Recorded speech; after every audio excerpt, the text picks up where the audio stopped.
Boa tarde, pessoal. Tudo bem com vocês? Eu espero que sim.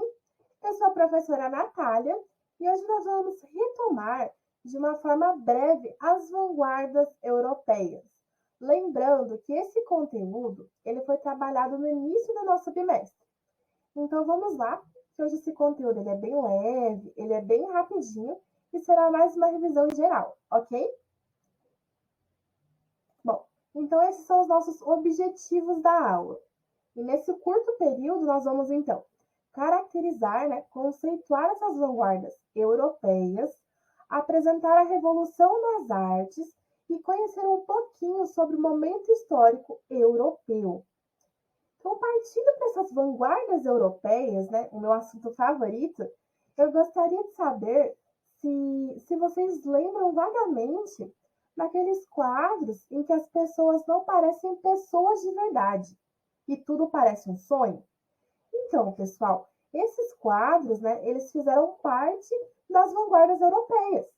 Além disso, elas influenciaram, diretamente a literatura com seu espírito, de ruptura em relação às tradições do passado. Olha que legal! E o que foi tudo isso, professora? Então vamos lá, meus amores. As vanguardas europeias surgiram como movimentos artísticos que estabeleceram novas referências para o mundo da arte dentro das áreas como a pintura, a literatura, a música e a escultura. Então, eles fizeram uma arte que nunca havia sido feita antes, de uma forma completamente nova, antecipando então o futuro.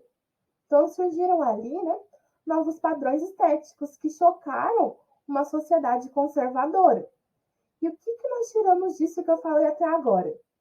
Que cada vanguarda tem um projeto, e características completamente diferentes. Mas o que elas têm em comum? Elas têm em comum, pessoal, a necessidade de romper drasticamente, com o passado e implementar o futuro. Então, nesse contexto todo, o cubismo, futurismo, o expressionismo, o dadaísmo e o surrealismo surgem para expressar, a realidade de uma forma diferente. Ou seja, o ser humano aqui, ele não deveria pintar, de uma forma simples, reconhecível, linear. Tudo deveria ter uma nova perspectiva. O quanto mais diferente, melhor. Então, aqui, eles precisavam de uma nova linguagem para expressar as ideias de velocidade, a essência da eletricidade, o dinamismo dos automóveis, que tomavam conta, da sociedade. Ou seja, eles queriam, então, romper com o passado, chocar o público e construir abertura para novos olhares sobre a realidade. Belezinha?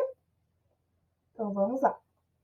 Então, aqui nós temos o cubismo. Então, um movimento artístico, que visa mostrar a figura distorcida e sem relação com a realidade.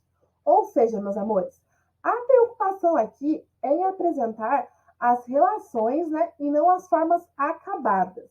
Então, o público, ele deve aprender, a olhar um objeto sob diversos pontos de vista, além do tradicional ângulo único, certo? Em seguida, então, nós temos o futurismo. Então, só para lembrar, que aqui eu estou fazendo uma revisão geral do conteúdo. Então, caso vocês tenham alguma dúvida, não hesitem em me chamar. Então, vamos lá. Essa vanguarda, então, pessoal, ela fazia um culto ao futuro. Então, tudo que remetesse à modernidade deveria ser usado, nas obras de arte, como a eletricidade, automóveis, aviões, velocidade e máquinas. Então, eles queriam romper, bruscamente com o passado. Então, todos os símbolos de uma era anterior e toda a memória, ela deveria ser destruída, mostrando o fascínio que os futuristas tinham pela violência e pela guerra. Então, alguns dos grandes nomes, dessa vanguarda foram o Enrico Prampolini e o Fortunato de Pero, que inclusive, ele é o plano de fundo desse slide. Lembrando, então, né, que nós temos outros nomes que se destacaram dentro dessa vanguarda. Vamos lá. Então, agora aqui nós temos o expressionismo. Então, esse movimento, pessoal, ele pregava a realidade, né, que deveria ser compreendida através de expressões. Então, influenciado, então, pela Primeira Guerra Mundial, ele viu o lado sombrio, né, do ser humano, sempre com faces angustiadas e cheias de medo. Então, aqui nós temos a realidade distorcida, de uma forma bem grotesca.